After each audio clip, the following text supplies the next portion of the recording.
Hi, and welcome to this Global Alliance Diversity and Inclusion recorded dialogue session. Today we are interviewing a local resource from Puerto Rico. We are doing a session on behalf of the Puerto Rico Public Relations Association of Public Relations Professionals. And we have with us Juan Alberto Arteaga from a local agency known as Arteaga and Arteaga. Welcome, Juan Alberto, and thank you for the opportunity to have you today. Thank you, Gladys. Thank you very much for the invitation. For me, it's a pleasure. As you know, I've been following some of the seminars and content that you've been offering around this topic. And here at the agency, we wholeheartedly believe in the potential of how diversity, equity, and inclusion can help not just impact business performance, but also improve, all of the metrics surrounded by that. As you know, we do a lot of consumer focused investigation. Research. You do a lot of research. We do a lot, and it's interesting because although what we're going to be discussing today is focused on the opinions and perceptions of public relations professionals, very valid, we've been also seeing the importance of DE&I in terms of what consumers want from brands and organizations. So in future research that we're going to be conducting, we'll be able to compare how public relations professionals see the topic, how consumers see the topic, and what impact it may start having for brands. And we will also conduct further research on how corporations are viewing the topic. So those three areas can give us interesting information of insights moving forward and understand what are the areas of opportunity and challenges surrounding the E&I. So thank you for volunteering to support the Puerto Rico Public Relations Professionals Association in doing the first diversity and inclusion research in the island. This is a first for us in Puerto Rico, and it's a first also for us in joining the Diversity, Inclusion, and Equality Month celebration that it's a proprietary tool from the Global Alliance. So without further ado, I leave you to present the findings that I know that are very interesting because I've seen those before, a summary at a glance. So I leave you with the presentation of the findings of the study. Go ahead, Juan Alberto, and thank you again. Thank you, guys. I just want to confirm, make sure that you're watching my screen already. Yes. Is it? Okay, perfect. So yes, we really appreciated the opportunity to collaborate with the Puerto Rican Public Relations Professional Association in order to conduct this initial study, as we mentioned. So let's talk a little bit about how we went about it, the methodology. So we were very lucky to be able to share an invitation for those public relations professionals in Puerto Rico, members of the association, to participate in this study. We were really lucky to be able to close a very strong sample of 112 participants across the island through an online post. So just to give you an idea of how that sample is made up and what type of professionals we have, giving us their opinion, we have a very interesting sample. We have a sample very closely, almost 70-30 representation in terms of female and male participants. And most of the participants are in the age groups from 45 to 64. So we have a very solid group of experienced professionals. It's going to be very interesting when we start comparing some of the results when we see the... Juan Alberto, there's some difficult to hear you at the time. I don't know if it's the signal or if you can come closer to the computer. Okay. Let me know if it is better for you. Yes. Okay, perfect. I was just mentioning that we have a very solid sample size, and it's going to be interesting to see differences in opinion around the topic when we compare the age groups of 45 and over and 45 and under. There might be some interesting areas of opportunity there to look up to moving forward. This is a very highly educated and experienced group and sample. We have over 58% of the participants that have been working in public relations for over 21 years, followed closely 20% of over 10 plus years of experience. So a very experienced sample, highly educated. 45% of the participants have a master's degree in public relations, and almost 40% a bachelor's degree, right, in communications and or public relations. Of course, all of the participants are licensed professionals. So the opinions that we're going to be seeing here come from people who are actively practicing and implementing their knowledge. In terms of the composition of where do they work, 85% of them work with local organizations, while 24%, there's a combination of both, works with multinational companies. 80% of the clients that these professionals are working with tend to be private organizations. So the first thing that we want to know is, how are they understanding the terms? How are they understanding the terms of diversity, equity, and inclusion? And just a quick look at a word cloud, and I'm sorry, it's in Spanish, but they understand diversity as anything coming from either cultural, sexual orientations, gender, variety. So they understand, well, the term of diversity and what it means in terms of this topic. They understand it's a mix of different characteristics that either separates or put us together in terms of differences, cultural, language, race, experiences and backgrounds or beliefs. So there's a broad understanding of the word diversity. And these were open questions, so participants could fill in, their opinion, and we see that they really understand it. This is not just about gender. It's not just about culture, race, or origin, race. So it's very good that they understand, right, the meaning of diversity. Same goes for inclusion, right? In general terms, we can summarize this into equal opportunities for all.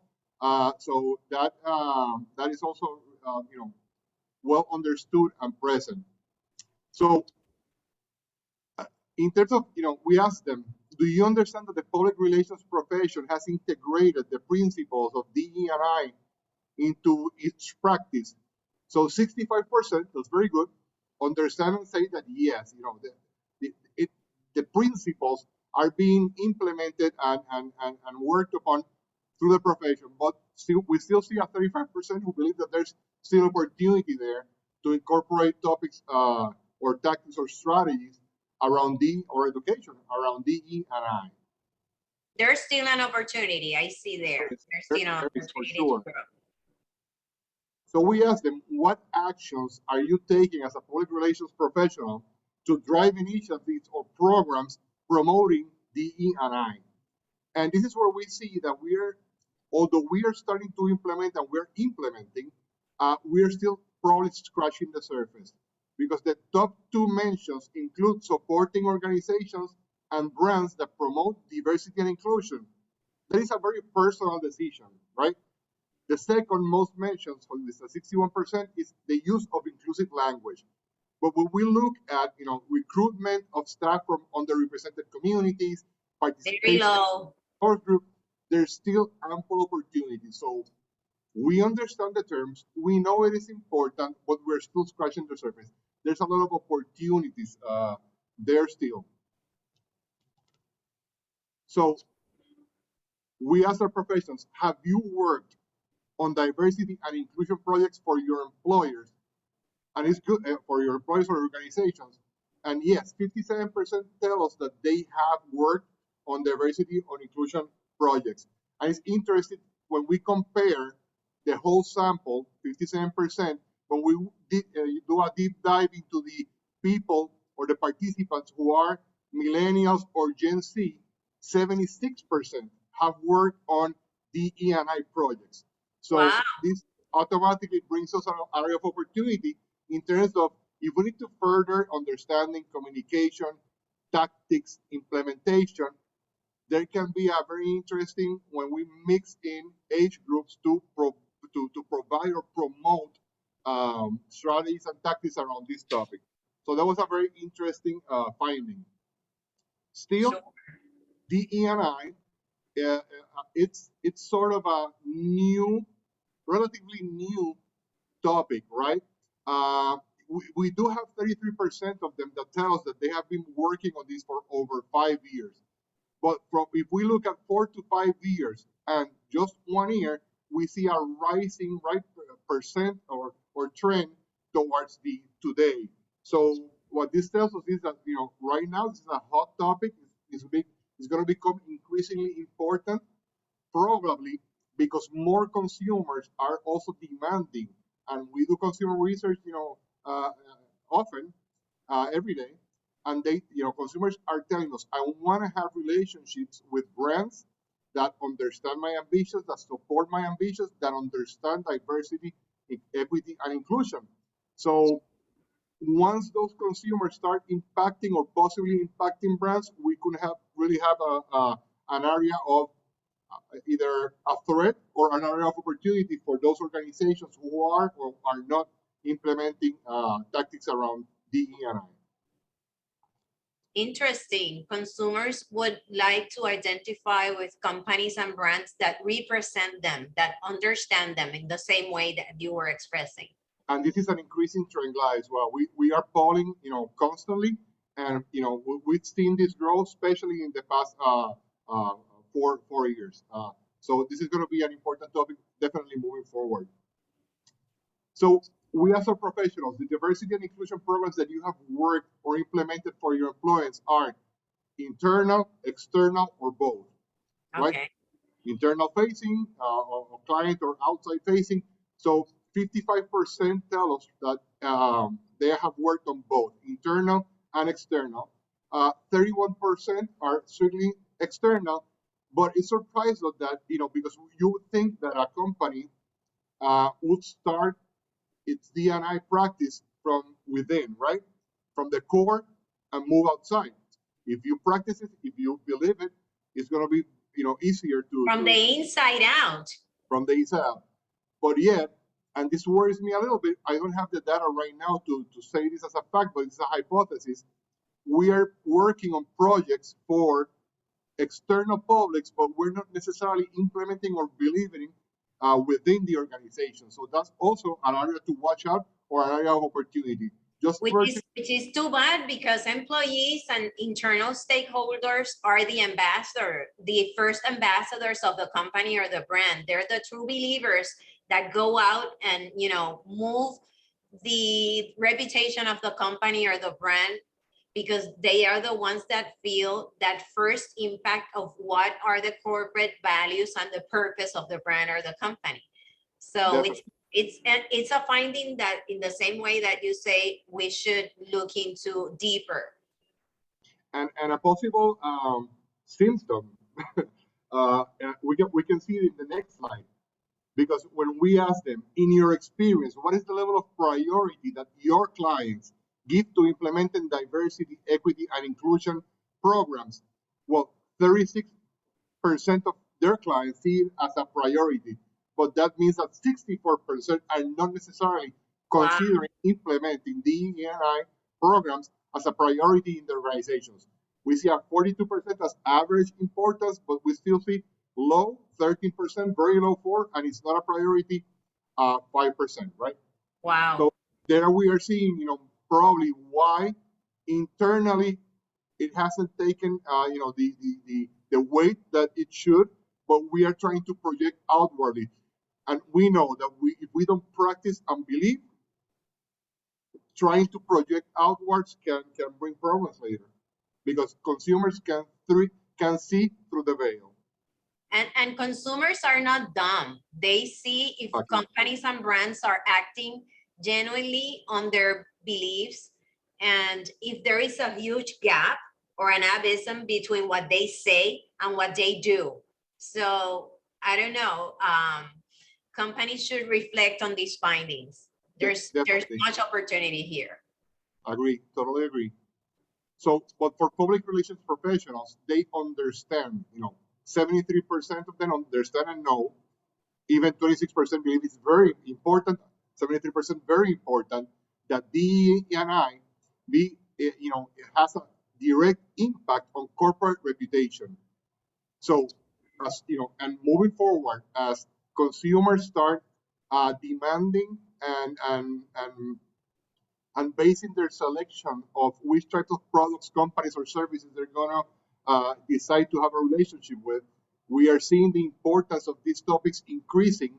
So this is definitely gonna be one of the cornerstones of corporate reputation moving forward, and it's something that we start to paying attention to in terms of how we can help companies and organizations understand its importance. This is a very revealing piece of data. It has a lot of numbers, but I'm going to help you summarize it. We asked them, which are the main benefits of implementing diversity and inclusion programs in our organization, right?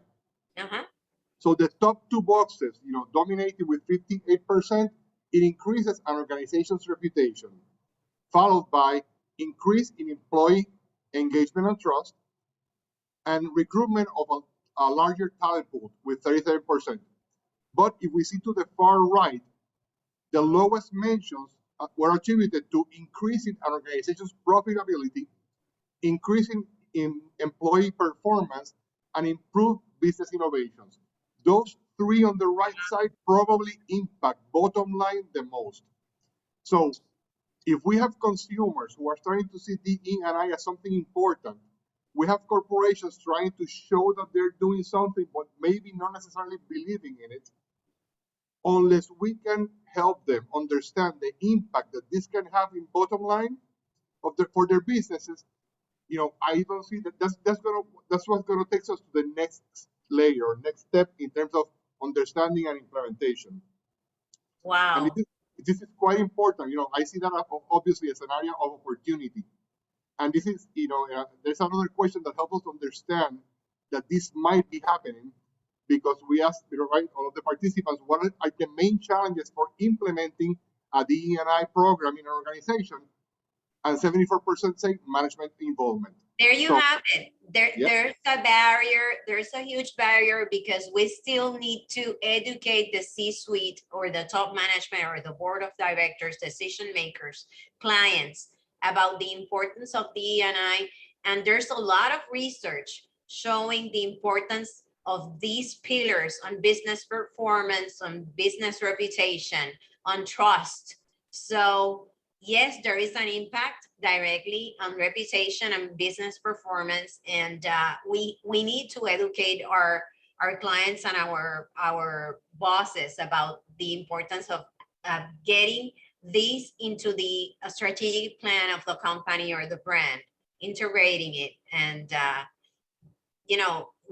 with that great resistance, then you understand the other results you're presenting.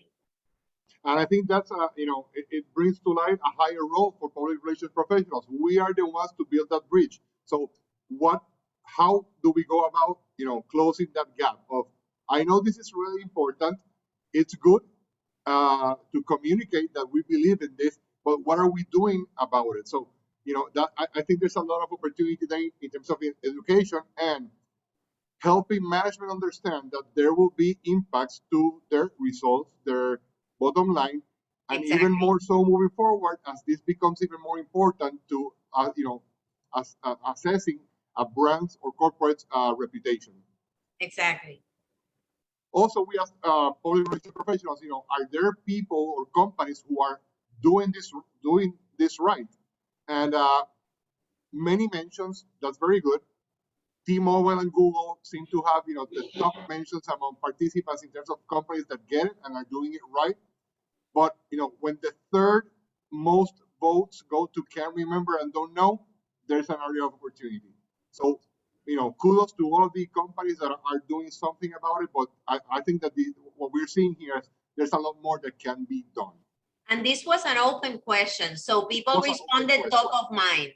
We were not inducing anybody to respond either to one side or the other. This is top of mind. This was just top of mind. It wasn't aided at all. So I am aware of T-Mobile initiatives, both internally and externally, in terms of diversity and inclusion. Actually, I made an approach to them to see if, as part of this celebration, they wanted to present a case study. So that I am aware. There are some other companies that I am not aware, because in Puerto Rico, not all corporations are active on these pillars. But I do feel there's still much opportunity to advance in terms of diversity and inclusion locally. There's enough time to be educated, and we need to move on to start doing, implementing plans and achieving results with metrics and measurable results. And I'm sure those companies that are scoring high because we are recognizing that they're doing something that's right, I'm sure they will love to, be part of educating and showing and leading the way, right? Showing how they do it and sharing best practices. They're seeing the impact of those practices in the business. They're not doing it because, oh, this is a trendy thing to do. They see the value of it, they're acting on it, and I am sure it's impacting the bottom line of the business. Definitely. So just to summarize some, key takeaways from the survey. So PR professionals understand the concepts of diversity, equity, and inclusion, and the importance of integrating those into their field and on their organization and their clients. PR professionals have adopted the use of inclusive language to address DE&I, and they support organizations that believe DE&I. But yeah, I think, like we mentioned, we're just scratching the surface. There's a lot more to be done there and a lot of opportunities. There's opportunities for professionals and clients to increase their DEI competencies through training and education. What we were just talking about, sharing with companies that know or have done it well. Acceleration, we believe, will occur when we can prove the impact that this has in the business bottom line. Future research about how consumers perceive these topics and how are they willing to support or stand by companies that implement these practices and that go beyond just the outside look and are really implementing in how they conduct business can prove to be a difference moving forward. DE&I is gaining momentum. 57% of participants have worked on DE&I projects. We also saw that the younger segments, that number jumps up to 70-something%. So definitely, I think the communications between those people who have more experience in the area, have been working there the longer, and those new ones, there can be good chemistry and interaction in terms of sharing ways of approaching the topic, ideas, and education around it, for sure. And last but not least, only 1/3 of respondents believe that implementing DE&I programs is a priority for clients right now, despite understanding that it is very important for building corporate reputation. So management involvement is proving to be challenging. How might we help in accelerating that understanding, that importance? We believe that unless they start seeing how this impacts their bottom line, we won't get to the next level. So I think the data is there, the numbers are there, consumers are moving towards that. So we need to keep an eye on that and keep them up to date. That's our role as your role as PR professionals in terms of being that counsel that can help corporations move towards they need to. And this is a great opportunity right now. Excellent. So that's a very good summary of the findings of this research that I hope we can replicate with all Global Alliance members moving forward to 2023. That's my hope. I am in awe with the results. We're going to be sharing the results with the Puerto Rico Public Relations Professionals Association very soon. This is a glimpse for the Global Alliance. We wanted them to have the first look at the findings of this study, and we're going to be sharing it during the month of June that we're celebrating, again, diversity, inclusion, and equality at a global level. So Juan Alberto will talk soon. You're going to keep on doing research that is very interesting and relevant for our practice. And I hope that you can join Global Alliance very soon to expand the research with our other colleagues from other continents, so we can share these learnings, and we can learn from these experiences to advance in terms of diversity and inclusion. It has been a very interesting session. I know this is not the end of it.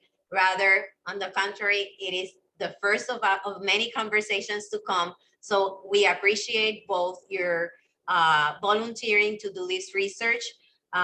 It's great stuff, as our president, Justin Green, says. And we're looking forward to continue the research and the sharing of knowledge, which is one of the pillars of the Global Alliance. On behalf of the board of directors of the Global Alliance, it's over 320K members from 126 countries around the world. We thank you.